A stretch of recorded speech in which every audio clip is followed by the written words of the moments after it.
the life you gave me the day you said goodnight. Pero ang hirap pa nun ha, ang aga pa kasi, pero napa-throwback Thursday ba kayo mga mare at pare? Ako rin eh, dahil matapos ang 6 na taon, nagbabalik sa music scene ang OPM band na Hail. Yan ang bagong single nila na Klaro. Chika ng grupo, naging inspirasyon daw nila ang fans, asawa o special someone sa paggawa ulit ng kanta.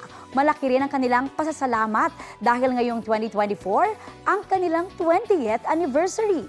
Sa kanilang comeback, wish daw nila na makakollaborate si Asia's Limitless star Julian San Jose. I think she's a very underrated songwriter. And yun, ever since nakita ko siyang kumakanta ng mga covers, parang sabi ko, and yun lang. And I think she's an amazing musician. Kapuso, para sa mga maiinit na balita, mag-subscribe sa GMA Integrated News sa YouTube. Sa mga kapuso naman abroad, subaybayan nyo kami sa GMA Pinoy TV at sa www.gmanews.tv.